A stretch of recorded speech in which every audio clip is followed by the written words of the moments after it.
What do we say, UConn Nation? But woo! Bray Day, Mullins Mania, in Silas we trust. Let's get it. Let's get it. Let's get it. Let's get it. Let's get it. Yeah. UConn, baby. Home of the champions. Let's go. UConn with a comeback victory over arch nemesis Providence, little brother.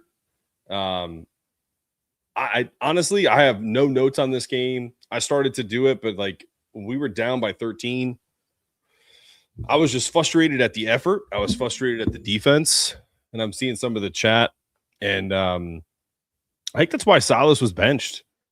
I just think, like, there's too many people in UConn Nation that get frustrated at a guy like me who didn't play college basketball, who's not a coach, who's not Dan Hurley, who is going to call out a team that is a national title contender, because that's what they are. They're absolutely a national title contender. And yes, Solo. I'm sorry if I misspoke. That doesn't give effort on the floor at all times. No matter how much you get paid, no matter how much you've done for the team, if it's in a game, if you're not staying in front of your man and you're getting essentially punked, everyone, hopefully there's some dudes that have played basketball or some girls in the chat that have played basketball. When you get bitched on the court, I mean, you either respond or you don't. And honestly, man, like you just can't have moments like he had today and expect to just play. That's just not how Dan Hurley does it. And I'm glad for that. He's been better on defense all year. And this isn't about Solo. Forget about Solo for a second. I love Solo. He's going to help us win a national championship. Can we talk about Silas Demery Jr.? Shoosh. I've been hard on Silas, but mostly because I wanted him to do what he did tonight, which was if they're not going to play you, if they're going to go under screens, you hit shots. 23 points, 15 rebounds, 5 steals. I mean, there's not much else you can say about the dude. And I'm so proud of the way this team fought back. But I will say that what frustrates me going forward is this team needs to start better, because Providence is not that good. It's a conference game. Listen, in every conference, I don't care if you play in the MAC, the SEC, the Big Ten, whatever the conference is. If you play a team that knows your sets, you will 100% have tough times against those teams. And if they play above their abilities, they're going to upset you. And that almost happened tonight. But UConn was tougher down the stretch. Got to give credit where credit's due. I'm going to put the link in the chat. Feel free to jump on and give me your thoughts. Whether you're on YouTube, whether you're on StreamYard, whether you're on Twitch, whatever it is. So, Silas with 15 assists tonight is incredible. And honestly, I will say this about Solo. He's 100%. I think there was a chat from my guy, Big Red Disciple. Ideally, Solo bounces back with attitude, and the team learns from the example set. SDG breakout game, a clutch shot, winning shot, and only 1 turnover. Could you imagine having 15 assists and 1 turnover? That's insane. But yes, Mark, I agree with you 1,000%. I can't say enough about Silas. Incredible. But how about my man, Brilen Mullins? I mean, everything I've said about Brilen came to fruition tonight. And it happened against Kansas too. No, Solo did not re-injure his hand. Can we just not? No. He sat from 7 minutes on in the fourth quarter to that. So please, it's not about his hand. And I'm not breaking any news here, but I think he got benched because he didn't play well. Sorry. Absolutely clutch. Mullins is exactly who we say you are. I was having a conversation with a buddy of mine who's in the media game. And he was like, I don't think Brilen's a first round pick, or he's not a top 20 pick. And when the game was over, I said, I think Brilen is helping his top 20 cause. And his response to me was, he clearly heard about our text exchange. And I won't reveal who that is. But like, my thing is, Brilen is 1000% a top 20, top 15, maybe even top 10 pick. I said this to the same friend. Dan Hurley's offense is phenomenal, but it's also very methodical. And when it's not going well, it can look slow. It can look almost stuck in the mud. If Brilen Mullins played for Alabama, if Brilen Mullins played for Duke, I want to throw up, and was averaging 20 or 25 points a game, that's what he would do. If you don't think Brilen Mullins can do what Knippel is doing at Charlotte right now, you're crazy. Brilen Mullins is a 25 times better athlete than Knippel and is absolutely the same shooter, if not better. So, just to say that. We got Manny on the line. What's up, Manny? Hey, what's up, bud? How you doing? Good, man. You? Pretty good, man. I agree with almost everything you said. I was watching Solo, and it looked like he was getting bullied a little bit, and you know he seemed unsure on offense. So I wasn't sure he got benched, but actually I was going to text you, but I didn't want to be. I know you were watching the game too, but yeah, I mean, Brilen. I was at the Illinois game and just watching him like run around the court. I was like, okay, yeah, he's leaving. Like before he even hit a shot. Oh God. And then yeah, but Silas, what you said, I think Silas, and the same thing when we played BYU, it seems like when we need him, he plays better.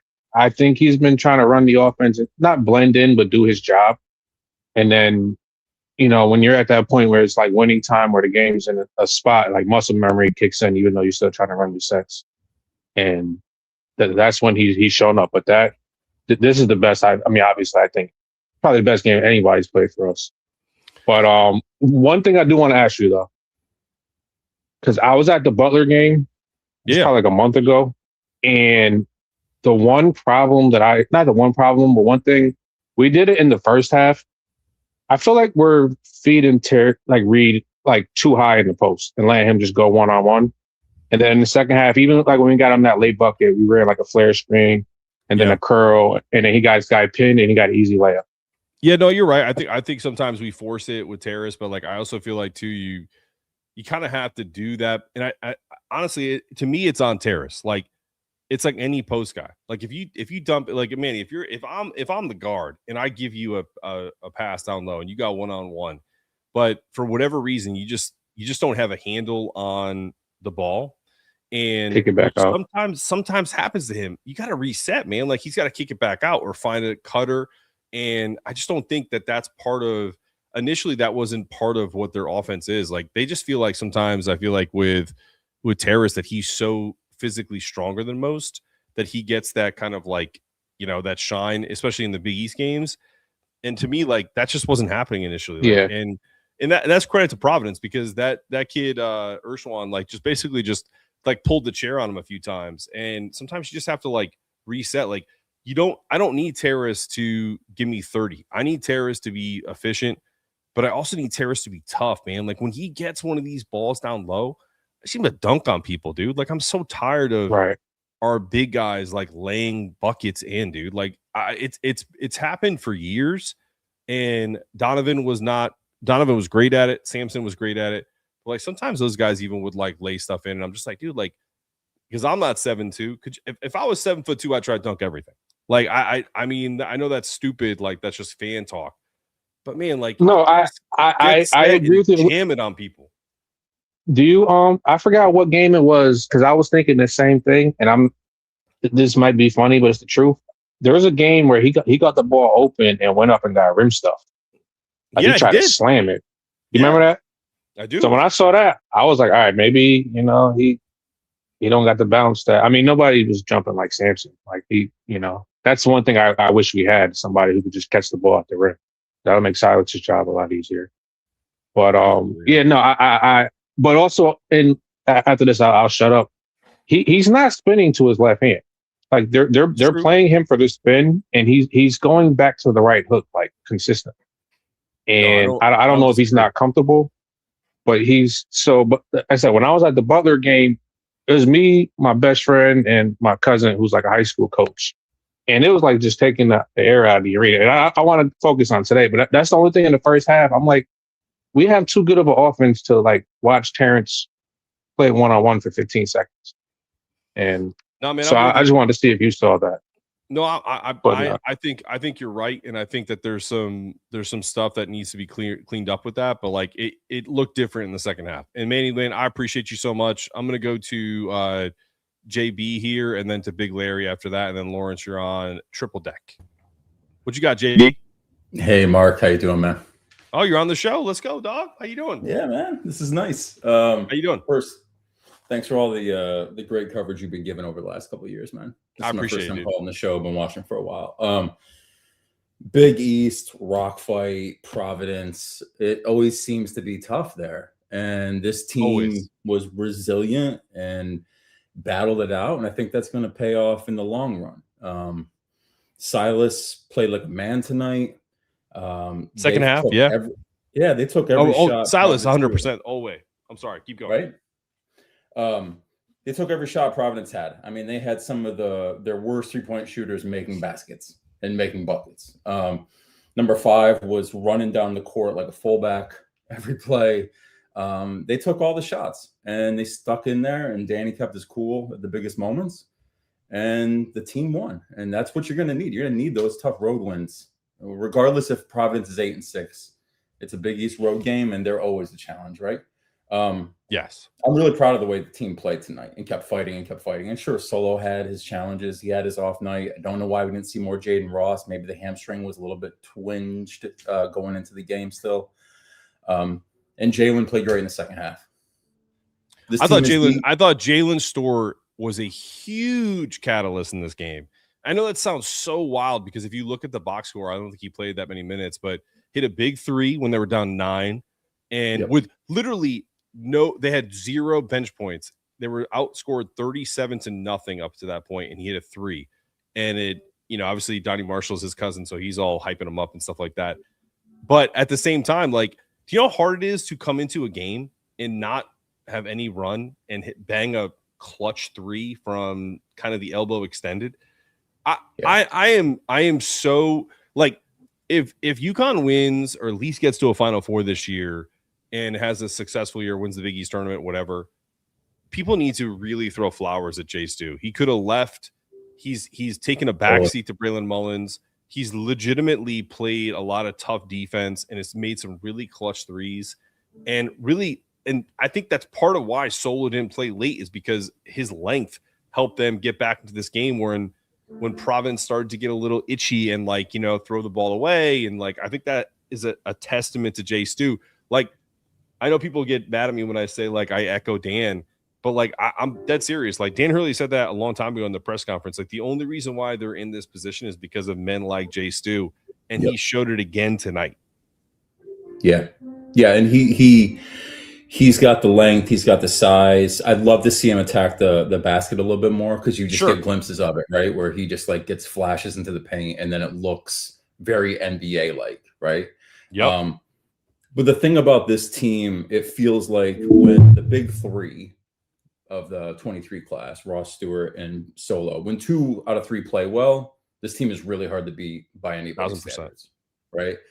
But when 1 out of 3 plays well, you're not getting maybe the best performance out of Karaban, and you don't really have a backup point guard in Malachi because he was absent in this game, and it wasn't the right arena or environment for him, not the way that Silas is playing. You're going to be in tough games. There's a lot of talent out there. So, big props to Danny and the team to play tough. Mullins is a bucket. I really hate seeing Oh my people in God. chats giving him a hard time when he misses a three. He's a shooter. He's going to take shots. Shoot or Jordan shoot. Hawkins did the same. Shoot or shoot. Last thing, and this is no disrespect to any of the Providence players, but do they have like the ugliest team every year in and out? What is with the haircuts in Providence? I mean, I know I'm from New York, but like, it's always a it's always one of those a college games. thing, man. Like you get a team that like, you know, get that kid Dunk, that like Duncan Powell that has that weird haircut, and then, you know, guys get, you know, they just let their froze grow out. Like, I mean, it's just always funky. Let's put it like that. It's always it's funky, but like, you know, Rhode Island's a little. Listen, Rhode Island. Listen, I mean, I went to school in it's Sacred Heart, and we used to joke around. It's like Rhode Island's like either URI or Providence folks are just like, you know, man, those are the guys that went to UVM, didn't get into UVM, so they went to URI or Providence, and they smoke a lot of weed, and like, you know, they grow their hair out a bunch and all that shit. So I don't know, man. Yeah. It's grimy, but I listen.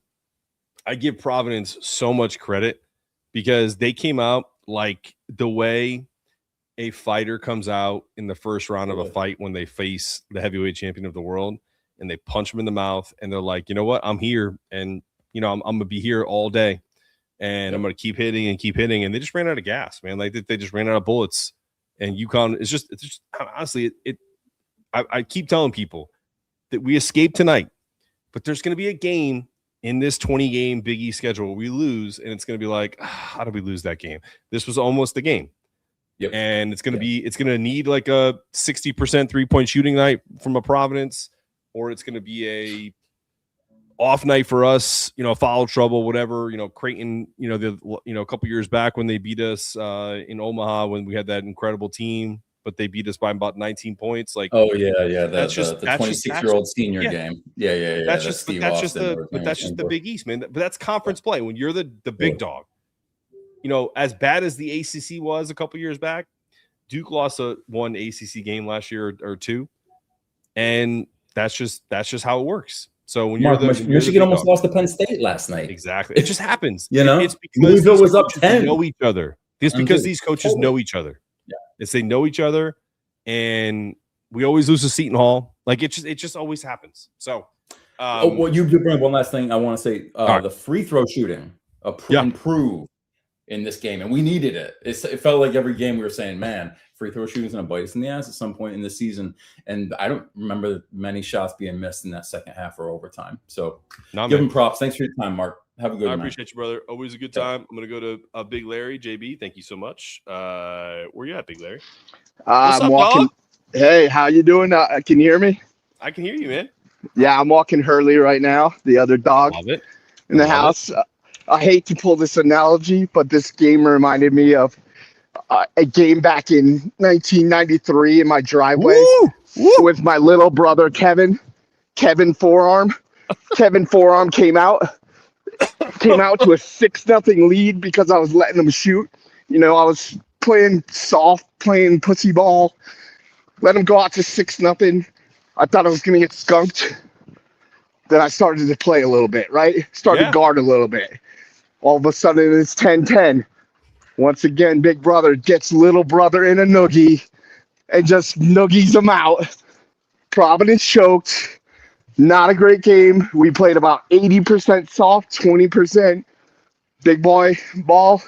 Yep. And as Lou Ferrigno and his parents were told in Pumping Iron by Arnold, your son can't beat me. I'm perfect.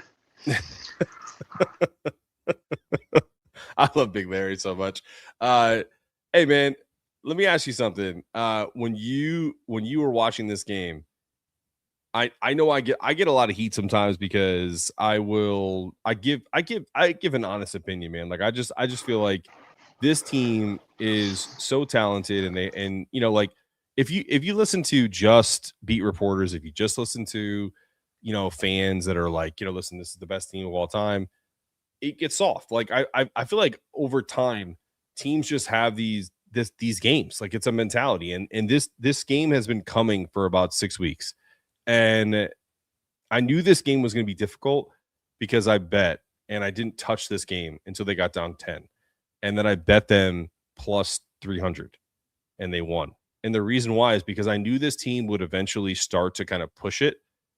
I'm obviously glad they won, but I definitely wouldn't have bet this team early. Like, what were they, like a 10-point favorite? Like, they almost covered it, honestly, in overtime.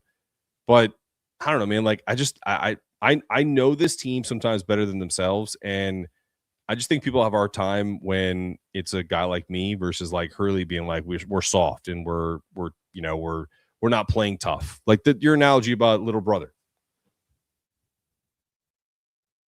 You still with me? You're muted. Yeah, I'm with you. Yeah. Right. So like, you have to be realistic with this team, right? Like, we're a better team. We're deeper than Providence. We're a championship team. Providence is not. Yeah. They played tough. They played tougher than us. Like, we played softer than them. Therefore, we were soft.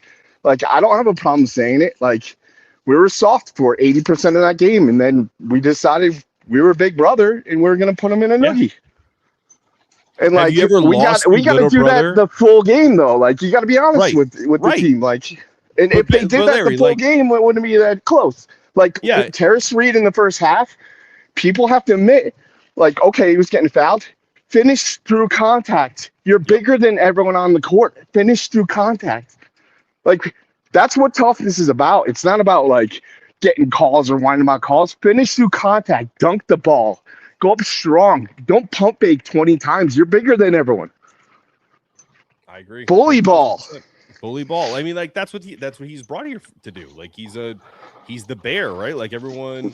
I made a fucking shirt for him, dude. Like, I made literally a snarling, growling grizzly bear T-shirt for him that would, that people could buy, because I wanted people to say, like, listen, that's Terrace. Like, that's his moniker, and. It just isn't what is innate in him. And partly, like, look, Terrace is a nice guy. Like, you meet him. He's a wonderful man. Like, he's a beautiful kid. He's a great soul. And like, I think that's part of it, man. Like, I think he just is, he's not an asshole. Like, if it was me and I was 6'11", 275 pounds, I would murder people. Like, I would literally dunk on them and kick them in the face as I was coming down from the dunk. Like, it's just, that's just who I am. Exactly. And credit to the kid. He played well in the second half, but like the first half he was a mess. But like, yes, big credit to those guys like Mullins and Silas tonight. Both of them, like, Silas is not as much as Mullins. Mullins has that, like, I'm gonna kill you or I'm gonna die trying. And Jay Stu tonight, Jay Stu might have been the deciding factor, even though he didn't score that many points. That dude's hustle the last 3 or 4 games has been bananas, and I love it. So I'm going to go make fun of some Providence fans now, so I'm going to take off. Thanks, guys. Appreciate it, everyone. See you. Lawrence, you're my last guy. What's up, dude? What's going on? What's going on, man? Long time listener, man. Just want to say real quick, I appreciate you, man, being a voice for us at Connecticut. You know what I'm saying? We definitely need it. Definitely love listening to you for the last couple of years. Man, what a game tonight, though, man. Unreal, man. What a game tonight. What a game tonight. This was big. I think it was real big for Mullins to come out, taking some ballsy shots. Oh, yeah. And what a call by Hurley to say, yo, you know what? I got to sit Solo down. I got to sit Solo down. He was getting killed on a defensive end. He was getting killed. And it affected his offense a little bit, but man, what a call by Hurley to sit him and say, yo, Stu, we need you to step up. And he stepped in there. He played some real tough defense, got some tip outs, got some defensive plays. And man, that was just an amazing game, man. It was an amazing game. And Lawrence, it's gutsy. You let me ask you a question. You sound like you played some pickup before, right? Yeah, definitely. All right. So like, if it's you and me and 3 other guys, and we feel like we got a pretty good squad, and the other team is just killing a guy like Solo on our team, what do? We just make adjustments. We go, we can't sub, because we're just playing pickup, but we go, all right, I'm gonna take him.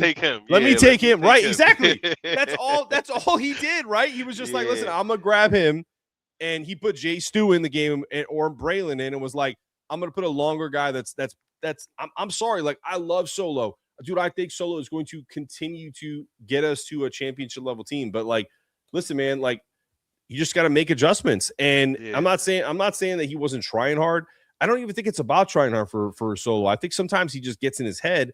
And you know that, man, like if you're playing defense and you're thinking about your offense and you're not playing well, whatever, like you just paralysis by analysis. Like you just get blown by. Yeah, and I think his offensively in the first half, he played his game. Yep, I agree. He was in the flow of his game, but the defense, when he started giving up buckets and getting beat on defense and stuff, I think it started getting to his head. I agree. You know, like putting that length out there with Stewart was big. I think Stewart is feeding off of Ross's energy. A couple of games ago, you know, Ross was going crazy. He had like a couple of dunks, and his energy was just feeding us. I think Stu picked up on that, and that's what he's been showing the last couple of games, man. And it's big for us, man. It's big. We need both of those guys with their length and size. We need both of those guys to be big energy guys for us coming off the bench, man. We definitely need that. But man, what a Mullins got a cannon. Mullins has got a cannon. Those shots, oh my! Every shot is just like it's taking their heart. They're like, "Oh my God, he hit that!" I was a little frustrated when he came on that fast break and he took that three from the top of the key. But I said, "Yo, like how you've been saying all this show, and like how many people say before, shooters shoot, and you got to live and die with some of that stuff." And he made up for that with the last couple of threes that he hit. And it was just like, man, like this kid is amazing. This kid is amazing. You know what I thought of? I'm old, man. I'm 44. So you know what I thought of when I first saw Brilen play? And this goes back to some of my buddies and fans of the show that went to see Butler last year and saw his high school game, and then got connected with his dad and like started to watch some of his film. And then his first like breakout game against Kansas. I was so disappointed when he got hurt early in the year, man, because I was so excited for this kid to start. Because if you know me, I'm 44 years old. My dad was a player back in the day, and his two favorite players were Larry Bird and Magic Johnson. And the analogy I made a long time ago, and it was on a different podcast, not my own, is that like when I watched Brilen play, it was like when they showed the clips of when Magic was initially talking like, oh man, Larry Bird's not that good. He's not that good. He's not that good. And then he saw him play and was like, "Ooh, okay.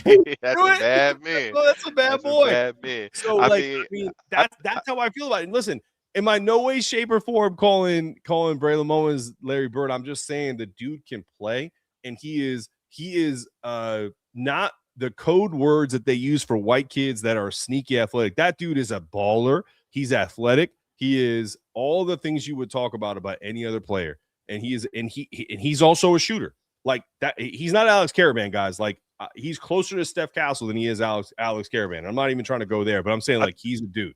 I definitely see like his game.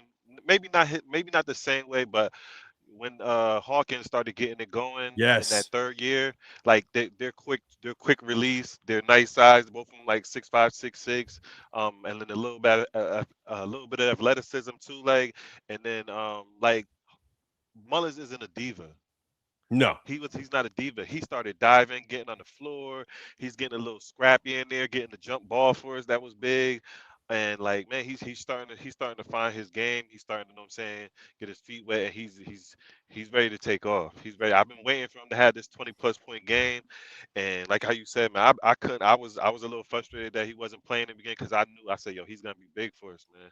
Watching him play I was watching his streams and stuff like that online in high school. Yep. And man, he could play. He can play.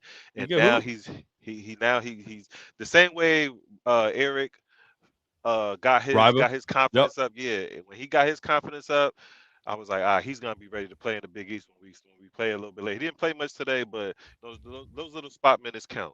Those little spots minutes count. We just gotta get him the ball in better positions. Like ball dumping that down to him in the bad position. Like, of course, you know what I'm saying, bad things are gonna happen when you don't give him the ball in the right positions. But man, like this team is ready to go, man. I put my future ticket in already. I already did too.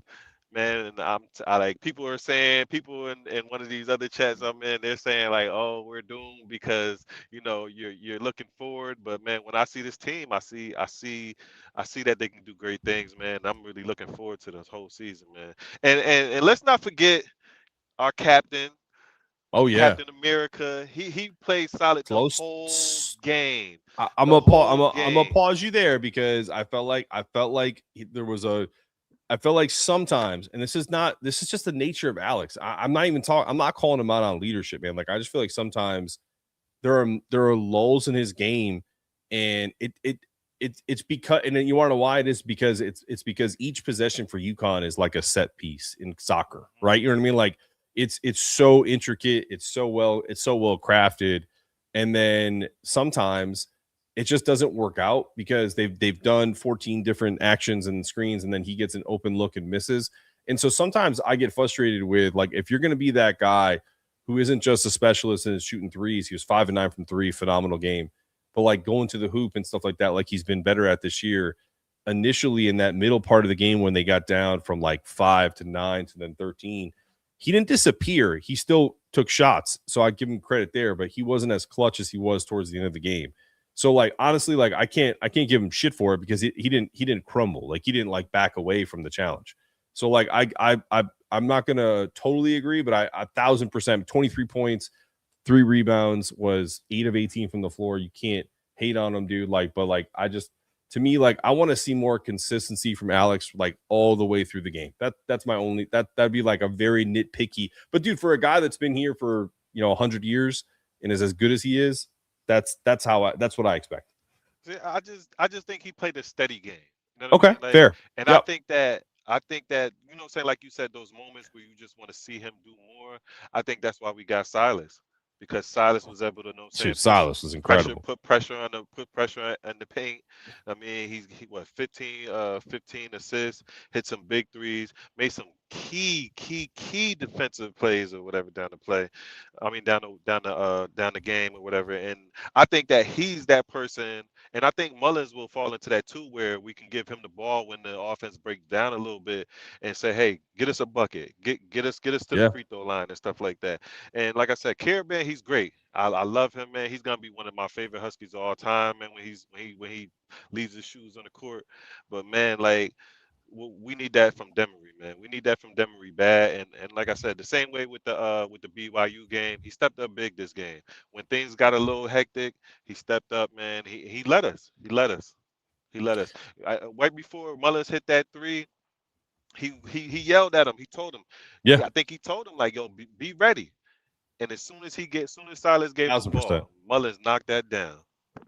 And honestly, to your point, like I say this all the time, and I'm hard on Alex because I know how much Dan loves him and gives him. Dude, Dan gives him so much shine. Like, first person he mentioned post game was guys like Alex Karaban, because he does exactly what you just said. Like he leads by telling guys where they need to be ready if the set is called for them. So I agree. Like I probably shouldn't be as harsh on Alex sometimes, but it's only because I think he's better than sometimes people show, and it's also because I want the guys who told me last year, like I'm dead serious, that this was actually sent to me, that Alex Karaban needs to work on his shot, that his release is awful, that he needs to be a better he won't ever play in the NBA. He won't ever do this. Meanwhile, those same guys used to say the same shit about Cam Spencer, and that dude is like all of a sudden, the 6th man of the year in the NBA. Guys who play like Alex Karaban will always find their way on NBA rosters. So I don't want to hear that shit anymore. So I want Alex to shut people up. It's mostly my frustration, where I want him to be like, hey man, I had 25 and 10, and I'm undeniable. You know what I'm saying? Yeah, I definitely understand that, man. I definitely understand that. You got to keep going with the show. I won't take up too much of your time, man. But like I said again, I appreciate you so much. And Lawrence, what you do for UConn basketball, man. Keep up at it. Don't listen to the haters. You know what I'm saying, let's keep this rolling, man. Oh yeah, without a doubt, man. It's because of guys like you and people in the chat. I got something like 1,000 people in here. Like, I mean, you guys are the reason why I keep doing it. I don't, the haters, they're not listening, man. They are, but they're keeping their mouth shut now, so it's all good. But I appreciate you. It's the beauty of it, man. Have a good night. You too, brother. That was Lawrence. Awesome, man. I appreciate him. I don't know, man. Like, I still don't see T-New. I just see Silas. Like everyone wants to kind of do this. Like I'm not even like hating Mighty Funny. Like listen, man, like I just don't see T-New. I see it different. I just see Silas. I see Silas doing things differently. Like a great example is like at the end of that game when that little pocket pass he threw to in traffic to Alex. T-New would have shot that. Like T-New was a scorer first. Silas is looking to get other guys involved, and then if he has to score, he does. Like, and he did tonight. Like, and God bless him. I'm so happy he did. Like, I think it's, and I'm not saying this to hate on you, man. Like Mighty Funny One, like I love you, man. I just keep listening. Like I'm not trying to be a dick. Like I just think it's lazy to keep recycling the players and then calling them other players. Why? Because they're both 6'4". Why? Because they both play point guard ish. If you put Tristan Newton on almost any other system, that dude's a shooting guard, man. That dude was an absolute volume scorer, and he fit UConn because of all the other guys around him. So I don't know, man. Like it's just different dudes, man. Like Silas is an absolute dog. I love him. I absolutely love his family in Raleigh. Like these people are rock solid people. Like they're the salt of the earth. And I am so rooting for Silas to continue to do all of the good things that he's doing because he deserves it. And that just sometimes it just doesn't happen. And same with Tristan. Tristan was a Houston guy. You know, we all know his cousin Aaron Jones in the NBA. Another great example. Lazy to compare Mullins to Cam because they're white. It's also lazy to compare Silas to Tristan because they're both black. Like, who gives a shit? Like, has nothing to do with skin color. It has nothing to do with size. It has to do with how they play. And they don't play anything like each other.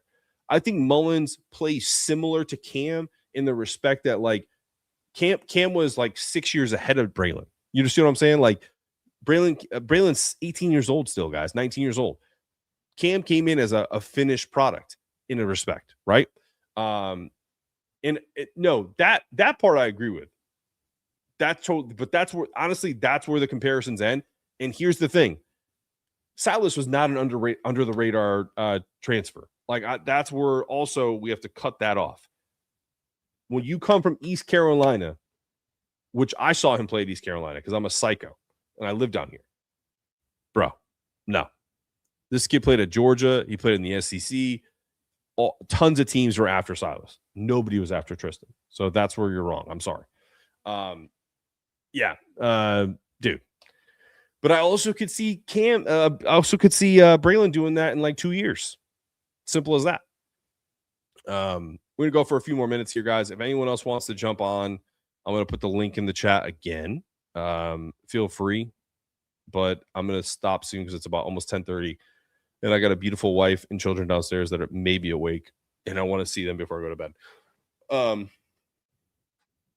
Let's see. Let's just look at this stat line, dude. Like, and also, you know what I want to look at? I want to look at the game cast and look at the Providence was a 94% chance of winning.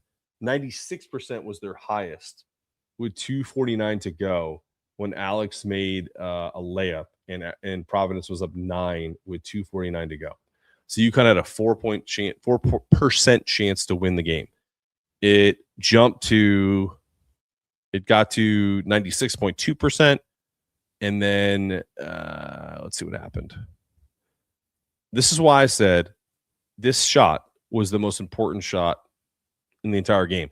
And listen, analytics are subjective, but in this case, when we're talking about the game flow, Jay Stu hit a shot with 2:29 to go to cut a 9-point lead to 6 off the bench on an assist from Silas. Everyone got an assist from Silas tonight. And that made their chances from 4% to 12.1%. And then it just went from there. Silas makes 2 free throws. Now it's 30%.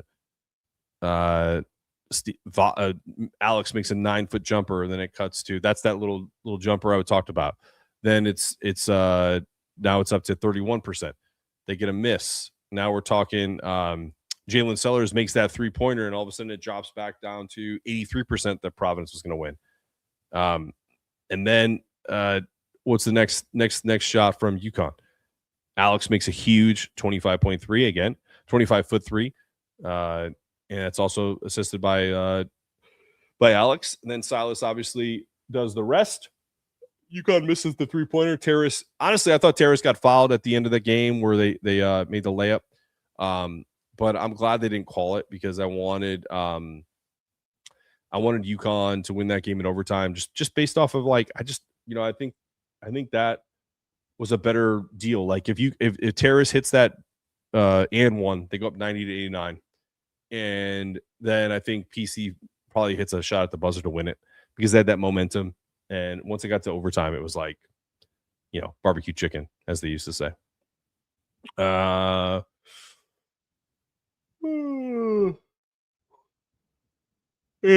I don't even want to go towards Ray. I just like he's just good. He's a pro in the story. I don't know, man. I don't know where the post-game presser is. I usually watch him the next day. You're right, Steve, but there are these things called analytics that we all look at. Whether if you want to live in this world, cool. If you don't, if you want to live in the fake world, that's cool too. Analytics matter, and 9 times out of 10, when a team has a 96% chance to win, they win it 9 times out of 10. This is not one of those times, and that's good for UConn. Yeah, that play from Mila was so cool. Like, I'm sorry, I'm a basketball fan, and when he went around, and then it wasn't even around the back to just a simple layup. It was just that it was like around and then a kind of a behind the back layup. Whew, that was dope. They definitely missed a few down the stretch. All right, y'all. Listen, man, we got 30 minutes in or 45 minutes in. Hey, I don't know if you noticed this. I put the big banner up. We're sponsored by Home Field. This is a Home Field sweatshirt.